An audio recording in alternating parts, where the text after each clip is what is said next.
రాష్ట్రంలో ఉష్ణోగ్రతలు మరింత పెరిగాయి. హీట్ వేవ్స్ తో జనం ఉక్కిరి బిక్కిరి అవుతున్నారు. మొత్తం 16 జిల్లాలకు ఎండల పోటు తప్పదని వాతావరణ శాఖ హెచ్చరించింది. చాలా చోట్ల 45 డిగ్రీలు నమోదయ్యే అవకాశం ఉందని, వడదెబ్బ ప్రమాదాలు ఎక్కువగా ఉంటాయని జనం అప్రమత్తంగా ఉండాలని వైద్యులు సూచిస్తున్నారు. అత్యవసరం అయితేనే తప్ప ఎండలో జనం బయటకు రావద్దని సూచించింది వెదర్ డిపార్ట్మెంట్. రాష్ట్రంలో ఉష్ణోగ్రతలు మరింత పెరిగాయి. హీట్ వేవ్స్ తో జనం ఉక్కిరి బిక్కిరి అవుతున్నారు. మొత్తం 16 జిల్లాలకు ఎండల పోటు తప్పదని వాతావరణ శాఖ హెచ్చరించింది. చాలా చోట్ల 45 డిగ్రీలు నమోదయ్యే అవకాశం ఉందని, వడదెబ్బ ప్రమాదాలు కూడా జరిగే అవకాశం ఉందని జనం అప్రమత్తంగా ఉండాలని వైద్యులు సూచిస్తున్నారు. అత్యవసరం అయితేనే తప్ప ఎండలో జనం బయటకు రావద్దని సూచించింది వాతావరణ శాఖ. రేటు కల్పన లైవ్ లో ఉన్నారు. ఎండలకు సంబంధించిన అప్డేట్స్ అందిస్తారు. కల్పన, ఉష్ణోగ్రతలు ఏ ప్రాంతాల్లో ఎంతవరకు రికార్డ్ అవుతున్నాయి? వెదర్ ఆఫీసర్స్ ఏం చెప్తున్నారు? చంద్రగా మీరు చెప్పినట్టుగానే తెలంగాణ రాష్ట్ర వ్యాప్తంగా ఎండల తీవ్రత రోజు రోజుకు పెరుగుతూ వస్తుంది. బాణుడు బగ్గుమంటున్నాడా అన్నట్టే ఎండల తీవ్రత కూడా కనిపిస్తా ఉంది. బయటికి వెళ్లాలంటే కూడా 1-2 సార్లు ఆలోచించాల్సిన పరిస్థితులు నెలకొన్నాయి. ఎందుకంటే గత 2-3 రోజుల నుంచి కూడా అధికంగా ఉష్ణోగ్రతలు నమోదవుతా ఉన్నాయి. ఉదయం 9 గంటల తర్వాత మనకు దాదాపు సూర్యుడు ప్రతాపం కూడా కనిపిస్తుందని చెప్పుకోవచ్చు. అదే విధంగా ఇప్పటికే ఇటు ఎండల తీవ్రత నమోదవడం, దాంతోపాటు గరిష్ట ఉష్ణోగ్రతలు అధికంగా ఉండడంతో కూడా పలు జిల్లాలకు ఎప్పటికప్పుడు కూడా హెచ్చరికలు జారీ చేస్తా ఉన్నారు. సో ఇప్పటికే ఈ రోజు కూడా మనం చూసుకున్నట్టయితే ఇటు ఖమ్మం కావచ్చు, మహబూబ్ నగర్ కావచ్చు, ఈ జిల్లాలో కూడా దాదాపు మనకు 40 డిగ్రీల పైనే ఉష్ణోగ్రతలు నమోదయ్యాయి. ముఖ్యంగా మహబూబ్ నగర్ లో అయితే 41 డిగ్రీల వరకు కూడా ఇటు గరిష్ట ఉష్ణోగ్రతలు నమోదవుతున్న పరిస్థితులు నెలకొన్నాయి. మరి ఇట్లాంటి తరుణంలో ప్రజలు ఎలాంటి జాగ్రత్తలు తీసుకోవాలి, అదే విధంగా వచ్చే 2-3 రోజుల పాటు కూడా ఏ జిల్లాలో అధికంగా ఉష్ణోగ్రతలు నమోదయ్యే అవకాశం ఉంది, దాంతోపాటు ఏ జిల్లాలకు ఎలాంటి హెచ్చరికలు జారీ చేశారో విషయాలు తెలుసుకుందాం. ప్రస్తుతం నేను వాతావరణ కేంద్రంలో ఉన్నాను. మరి మనతో పాటు వాతావరణ శాఖ సీనియర్ అధికారి ధర్మరాజు గారు ఉన్నారు. ఒకసారి వారితో మాట్లాడదాం. సార్, ముఖ్యంగా దాదాపు గత 4-5 రోజుల నుంచి ఎండల తీవ్రత అధికంగా కనిపిస్తా ఉంది. సో ప్రజెంట్ ఎంత వరకు ఉష్ణోగ్రతలు నమోదు అవుతా ఉన్నాయి? ఏ విధంగా ఉంది సార్ ఉష్ణోగ్రతలకు సంబంధించి? రాష్ట్రం అంతటా కూడా చూసుకున్నట్లయితే ఈ యొక్క ఉష్ణ తీవ్రతలు అనేవి గరిష్టంగా పెరుగుతున్నాయని చెప్పాలి. సో రానున్న 4-5 రోజులు కూడా 2-3 డిగ్రీల వరకు కూడా ఉష్ణ తీవ్రత పెరిగే అవకాశం అయితే కనిపిస్తుంది. ఈ రోజు కనుక చూసుకున్నట్లయితే ఇటు మహబూబ్ నగర్ జిల్లాలోనే మనకి సుమారు గరిష్టంగా 41 డిగ్రీ వరకు కూడా ఉష్ణ తీవ్రత కొనసాగింది. ఇంకా చూసుకున్నట్లయితే ఖమ్మంలో కూడా 40 డిగ్రీలు, ఇంకా సిటీ పరంగా చూసుకున్నట్లయితే 39 డిగ్రీల వరకు కూడా నిన్నటితో పోలిస్తే 1 డిగ్రీ పెరిగిందనే చెప్పాలి. ఉత్తర తెలంగాణ జిల్లాల్లో కూడా నిజామాబాద్ కానీ, ఇంకా చూసుకున్నట్లయితే నిజామాబాద్లో కూడా సుమారు మనకి 39 డిగ్రీలు, రామగుండం 39 డిగ్రీల వరకు కూడా ఈ యొక్క ఉష్ణ తీవ్రత కొనసాగుతుందనే చెప్పాలి. ఓకే సార్, ఇక ప్రజెంట్ ఎండల తీవ్రత పెరగడానికి గల కారణాలు ఏంటి? ప్రజెంట్ ఎట్లాంటి పరిస్థితులు ఉన్నాయి సార్? ప్రస్తుతం కనుక చూసుకున్నట్లయితే వాతావరణ సూచికలు ఉన్నటువంటి గాల్లో ఉన్నటువంటి అనిశ్చితి, అలాగే రాష్ట్ర సరిహద్దుల్లో ఉన్నటువంటి ఉత్తర దక్షిణ ద్రోణి కొనసాగుతున్నప్పటికీ కూడా దిగువ స్థాయిలో తూర్పు గాలులు అనేవి రాష్ట్రం మీద వీస్తున్నాయని చెప్పాలి. సో ఏదైనప్పటికీ కూడా ఈ యొక్క దిగువ స్థాయిలో వీచేటువంటి గాలులు కానీ, గాలిలో ఉన్నటువంటి అనిశ్చితి, అలాగే ఉత్తర దక్షిణ ద్రోణులు కూడా ఈ యొక్క ప్రభావం అనేది కూడా కనిపిస్తున్నప్పటికీ కూడా రాష్ట్రంలో పొడిబారినటువంటి వాతావరణం అనేది నెలకొల్పడే అవకాశం అయితే కనిపిస్తుంది. సో ఒక విధంగా గాలిలో ఉన్నటువంటి తేమ కూడా కొంచెం తక్కువగా ఉండడం వల్ల అధిక మొత్తంలో ఈ యొక్క ఉష్ణ తీవ్రతలు రానుండడం వల్ల మనకి ఎండ వేడిమి వాతావరణంతో పాటు అసౌకర్యమైనటువంటి వాతావరణం అనేది స్పష్టంగా కనిపిస్తుంది. ఓకే సార్, ఇక ప్రస్తుతం చూసుకున్నట్టయితే మహబూబ్ నగర్, ఖమ్మంకి సంబంధించి కూడా అధిక ఉష్ణోగ్రతలు నమోదవుతున్నాయని చెప్తా ఉన్నారు. ఇక మిగతా జిల్లాలకు సంబంధించి కావచ్చు, ఈ రోజుతో పాటు వచ్చే 3 రోజుల పాటు ఏ విధంగా ఉండే అవకాశం ఉంది? ఏ జిల్లాలో అధిక ఉష్ణోగ్రతలు నమోదయ్యే ఛాన్సెస్ ఉన్నాయి? దాంతోపాటు ఎట్లాంటి అలర్ట్స్ జారీ చేశారు?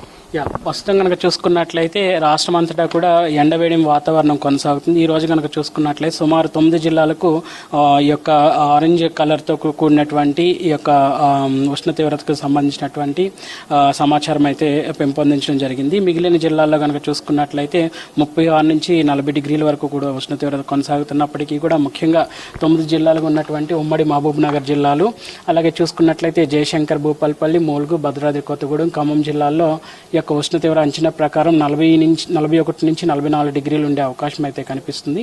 ఇట్లాంటి వాతావరణ పరిస్థితులు రేపు కూడా ఉమ్మడి మహబూబ్ నగర్ జిల్లాలో కొనసాగినప్పటికీ కూడా రేపు మనకి ఆదిలాబాద్, కొమరంభీం, మంచిర్యాల్, ఇంకా చూసుకున్నట్లయితే జయశంకర్, భూపాలపల్లి ఇవన్నీ కూడా అదనంగా యాడ్ చేయడం అనేది కూడా జరిగింది. ఓకే సార్, ఇక ఆరెంజ్ అలర్ట్ ఏవైతే ఇచ్చారో ఆ జిల్లాలకు సంబంధించి ఆ జిల్లాలో ఎంత మేర ఉష్ణోగ్రతలు నమోదయ్యే అవకాశం ఉంది, ఇక ఎల్లో అలర్ట్ జారీ చేసిన జిల్లాల్లో కూడా ఎంత మేర ఉష్ణోగ్రతలు నమోదయ్యే అవకాశం ఉంది సార్? ముఖ్యంగా మనం ఎక్కడైతే ఆరెంజ్ తో సూచించామో ఆ జిల్లాల్లో మనకి సుమారు 41 నుంచి 44 డిగ్రీల వరకు కూడా ఉష్ణ తీవ్రత నమోదు కాగా, ఈ యొక్క ఎల్లో కలర్ వచ్చేసరికి మనకి ఎక్కడైతే 36 డిగ్రీల నుంచి 40 డిగ్రీల వరకు కూడా ఉష్ణ తీవ్రత నమోదవుతుందో ఆ జిల్లాలకు ఈ యొక్క ఎల్లో కలర్ అనేది ఇవ్వడం జరిగింది. ఓకే సార్, ఇక ఆరెంజ్ అలర్ట్ కావచ్చు, ఎల్లో అలర్ట్ కావచ్చు జారీ చేసిన జిల్లాలకు సంబంధించి అక్కడ ఉన్న అధికారులకు సంబంధించి ఎట్లాంటి అలర్ట్స్ జారీ చేస్తా ఉన్నారు, ముఖ్యంగా ప్రజలకు సంబంధించి ఎలాంటి జాగ్రత్తలు తీసుకోవాలి సార్ ఇట్లాంటి తరుణంలో?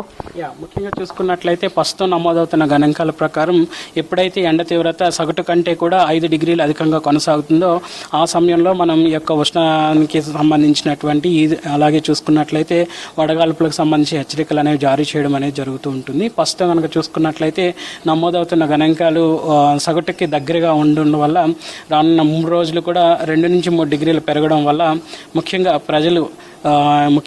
పెద్దలు కానీ ఇంకా చూసుకున్నట్లయితే పిల్లలు కానీ చూసుకున్నట్లయితే వీరికి మాత్రం క్రమం తప్పకుండా వాటర్ తీసుకోవడం అనేది చేస్తుండాలి.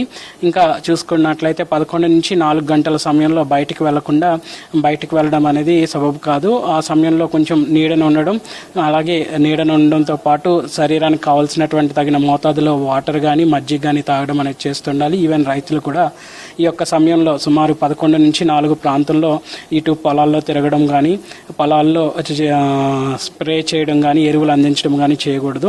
ఎండవేయడం వాతావరణం అధికంగా ఉన్న సమయంలో బాడీ డిహైడ్రేట్ అవ్వడం, అలాగే ఆ సమయంలో కొంచెం కెమికల్స్ ఇవన్నీ స్ప్రే చేసేటప్పుడు వారి శరీరానికి హాని చేసుకుంటుంటారు. కాబట్టి ఎక్కువగా 8:30 ప్రాంతం నుంచి 10:30 ప్రాంతంలోనే ఈ యొక్క అవుట్డోర్ యాక్టివిటీస్ చేసుకోవాలనేసి సూచించడం అనేది జరుగుతుంది. ఓకే సార్, ఇక ప్రస్తుతం చూసుకున్నట్టయితే హైదరాబాద్కి సంబంధించి వాతావరణం ఏ విధంగా కొనసాగుతుంది, హైదరాబాద్లో గరిష్ట ఉష్ణోగ్రతలు ఏ విధంగా నమోదవుతా ఉన్నాయి, ఏ ప్రాంతాల్లో అధికంగా ఉన్నాయి సార్? నిన్నటితో పోలిస్తే నిన్న కనుక చూసుకున్నట్లయితే ఒక విధంగా 38 డిగ్రీలు కాగా ఈ రోజు నమోదైన గణాంకాలు కనుక చూసుకున్నట్లయితే 39 డిగ్రీలు, ఒక విధంగా 1 డిగ్రీ వరకు కూడా ఉష్ణ తీవ్రత పెరిగింది. సో రానున్న 4-5 రోజులు కూడా ఈ యొక్క ఉష్ణ తీవ్రత అనేది సుమారు 38 నుంచి 40 మధ్యలోనే కొనసాగే అవకాశం అయితే కనిపిస్తుంది. సో ముఖ్యంగా ఈ 11 నుంచి 4 సమయంలోనే ఎండ తీవ్రత అధికంగా కొనసాగుతుంది కాబట్టి పొడిబారిన వాతావరణం కూడా కొనసాగే అవకాశాలు కూడా కనిపిస్తున్నాయి. కాబట్టి ప్రజలు ఎప్పటికప్పుడు తగిన జాగ్రత్తలు తీసుకోవడం, అలాగే చూసుకున్నట్లయితే వస్త్రాధారణ కూడా తేలికపాటి దుస్తులు, శరీరానికి వసులుగా ఉండే దుస్తులు, ముదురు కలర్ కాకుండా కొంచెం తేలికపాటి తెల్ల రంగు దుస్తులు అనేటివి ధరించడం అనేది చేస్తుండాలి. బయటకు వెళ్ళినప్పుడు మాత్రం తలకిని కప్పుకోవడం కానీ లేదంటే తలకి కావాల్సినటువంటి ప్రొటెక్షన్ ఇవ్వడం వల్ల ఎండవేయడం నుంచి కాపాడుకుంటాం. ఓకే సార్, ముఖ్యంగా చూసుకున్నట్టయితే మనకు ఈ సంవత్సరం ఫిబ్రవరి నుంచే ఎండల తీవ్రత కనిపించింది, మార్చిలో 40 డిగ్రీలు దాటాయి, ఇక ముఖ్యంగా ఏప్రిల్ వచ్చేసింది. సో ఈ నెలకు సంబంధించి కావచ్చు ఇంకా ఎంత మేర ఉష్ణోగ్రతలు నమోదయ్యే అవకాశం ఉంది, ఈ ముఖ్యంగా చూసుకున్నట్టయితే ఈ ఏప్రిల్ నెలకు సంబంధించి ఏ విధంగా అవకాశం ఉంది సార్, ఉండే అవకాశం? గత సంవత్సరంతో పోలిసి ఈ సంవత్సరం ఎండ తీవ్రత ఒక విధంగా పెరిగిందనే చెప్పాలి. గత సంవత్సరం కనుక చూసుకున్నట్లయితే మనకి ఫిబ్రవరిలో 39 డిగ్రీలు, తదుపరి కనుక చూసుకున్నట్లయితే ఈ యొక్క మార్చ్, ఏప్రిల్, మేలో గత సంవత్సరంలో సుమారు 40 నుంచి 41 డిగ్రీనే హైయెస్ట్ కింద నమోదయ్యాయి. ఈ సంవత్సరం కొంచెం ఎండవేడి వాతావరణం అనేది ఇటు ఫిబ్రవరి చివరి వారం నుంచే మొదలవ్వడం, ఇంకా మార్చ్ మొదటి వారంలోనే మనకి కొన్ని జిల్లాల్లో 40 డిగ్రీల వరకు కూడా ఉష్ణ తీవ్రత అనేది నమోదైన గణాంకాలు మనం చూసాము. ఇంకా ఏప్రిల్కి వచ్చేసరికి 40 నుంచి 41 డిగ్రీ వరకు కూడా నమోదవుతున్న గణాంకాలు కూడా ప్రస్తుతం మనకి ఉన్నాయి. కాబట్టి రానున్న 4-5 రోజులు కూడా 2 నుంచి 3 డిగ్రీలు సగటు కంటే 2 నుంచి 3 డిగ్రీలు కొన్ని జిల్లాల్లో నమోదవుతాయి. ఇప్పటికే వాటిని ఈ యొక్క ఆరెంజ్ కలర్తో సూచించడం కూడా జరిగింది. కాబట్టి తదుపరి కనుక చూసుకున్నట్లయితే ఇంకా మేలో కూడా మనకి అధికంగా ఉష్ణ తీవ్రత కొనసాగే అవకాశాలు కూడా కనిపిస్తున్నాయి. కాబట్టి ప్రజలు ఎప్పటికప్పుడు తగిన జాగ్రత్తలు తీసుకోవడం అనేది సూచించడం జరుగుతుంది. ఓకే సార్, ఇక ఎండిలోకి సంబంధించి ఏమైనా అప్డేట్స్ ఉన్నాయా? ఎండిలో ఈ ఎండాకాలం మీద పడే అవకాశం ఉందా? మరింత ఎండల తీవ్రత ఈ ఎండిలో వల్ల ఎఫెక్ట్ అయ్యే అవకాశం ఉందా సార్? ఫస్ట్ కనుక చూసుకున్నట్లయితే ఎలినో కండిషన్స్ అనేవి అంత స్ట్రాంగ్ గా అయితే కొనసాగడం లేదని చెప్పాలి. సో ఫస్ట్ ఒక విధంగా తటస్థంగా కొనసాగుతున్నప్పటికీ కూడా ఈ యొక్క సీజన్ కి దాని యొక్క ప్రభావం ఏ విధంగానూ చూపించదనే చెప్పొచ్చు. Okay sir, thank you. So చూస్తున్నాగా వెదర్కి సంబంధించిన అప్డేట్స్. ప్రస్తుతం అయితే ఎండల తీవ్రత అధికంగా ఉందని చెప్పేసి ఎప్పటికప్పుడు అయితే హెచ్చరికలు జారీ చేయడం జరుగుతూ ఉంది. ముఖ్యంగా చూసుకున్నట్టయితే ఇటు తూర్పు జిల్లాలు, దక్షిణ జిల్లాలకు సంబంధించి కూడా అధికంగా గరిష్ట ఉష్ణోగ్రతలు నమోదవుతుండడంతో ఎప్పటికప్పుడు హెచ్చరికలు కూడా జారీ చేస్తూ ఉన్నారు. ఒక్కసారి కూడా మనం చూసుకున్నట్టయితే మ్యాప్స్ కూడా ఏ జిల్లాలో అధికంగా ఉష్ణోగ్రతలు ఉండే అవకాశం ఉందని చెప్పేసి ఈ కలర్ వార్నింగ్స్ తో కూడా అక్కడ ఉన్న జిల్లా అధికారులకు, అక్కడ ఉన్న జిల్లాలకు సంబంధించి ప్రజలకు, రైతులకు సంబంధించి అయితే వాట్సాప్ గ్రూపుల ద్వారా కావచ్చు, వాట్సాప్ ఛానల్ ద్వారా కావచ్చు, అదే విధంగా చాలా వరకు అయితే మనకు హెచ్చరికలు జారీ చేస్తూ ఉన్నారు. ముఖ్యంగా చూసుకున్నట్టయితే మనకు దాదాపు నిన్న మహబూబ్ నగర్ కావచ్చు, అదే విధంగా ఖమ్మంకి సంబంధించి అయితే అధికంగా గరిష్ట ఉష్ణోగ్రతలు నమోదయ్యాయి. ఇక ఈ రోజు జయశంకర్, భూపాలపల్లి, ములుగు, భద్రాద్రి కొత్తగూడెంతో పాటు ఇటు ఖమ్మం, నాగర్ కర్నూలు, మహబూబ్ నగర్, వనపర్తి, జోగులాంబ, గద్వాల్ జిల్లాలతో పాటు నారాయణపేట, ఈ 9 జిల్లాలకైతే ఈ రోజు ఆరెంజ్ అలర్ట్ జారీ చేయడం జరిగింది.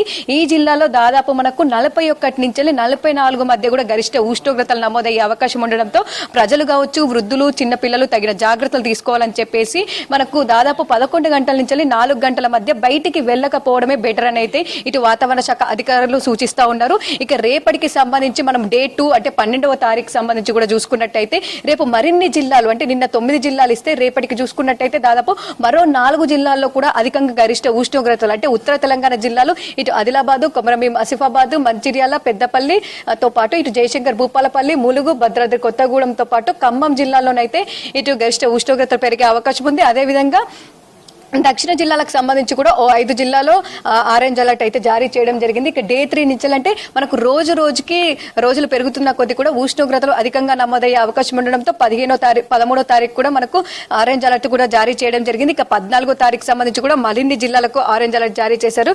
ఇక 15వ తారీఖు వచ్చేసరికి కూడా తెలంగాణ రాష్ట్రం అంతటా కూడా ఒక 4 జిల్లాలు మినహా మిగతా అన్ని జిల్లాలకు ఆరెంజ్ అలర్ట్ జారీ చేయడం జరిగింది. అంటే రోజుకి మనకు ఎండల తీవ్రత పెరుగుతుందని చెప్పేసి, ఉష్ణోగ్రత తీవ్రత కూడా పెరిగే అవకాశం ఉందని చెప్పేసి అయితే మనకు ఇట్లాంటి అలర్ట్స్ కూడా జారీ చేయడం జరుగుతుంది. సో ఎండల తీవ్రత పెరుగుతున్న తరుణంలో ప్రజలు కూడా తగిన జాగ్రత్తలు తీసుకోవాలని చెప్పేసి, దాదాపు ముఖ్యంగా ఏదైతే మనకు సూర్యుడికి సంబంధించి నడినెత్తి మీదకి వస్తాడో ఆ సమయంలో బయటికి వెళ్ళకపోవడం కావచ్చు, ఇతరత్ర భవన నిర్మాణ కార్మికులు కావచ్చు, రైతులకు సంబంధించి కావచ్చు, ఏవైనా పనులు ఉన్నా కూడా పోస్ట్ పోన్ చేసుకోవాలని చెప్పేసి, లేదంటే ఒక హాఫ్ అన్ అవర్ అట్లా రెస్ట్ తీసుకుని వాటర్ కు సంబంధించి ఎక్కువ తాగాలని అయితే సూచిస్తా ఉన్నారు. ఇక ఓవరాల్ గా చూసుకున్నట్టయితే తెలంగాణ రాష్ట్ర వ్యాప్తంగా బాణుడు బగ్గుమంటున్నాడని చెప్పుకోవచ్చు. రోజుకైతే ఎండల తీవ్రత పెరుగుతా ఉంది. సో ఇట్లాంటి తరుణంలో తగిన జాగ్రత్తలు తీసుకోవాలని చెప్పేసి ఇటు ఆరోగ్య శాఖతో పాటు ఇటు వాతావరణ శాఖ కూడా తగిన హెచ్చరికలు కూడా జారీ చేయడం జరుగుతుంది. చంద్రిక.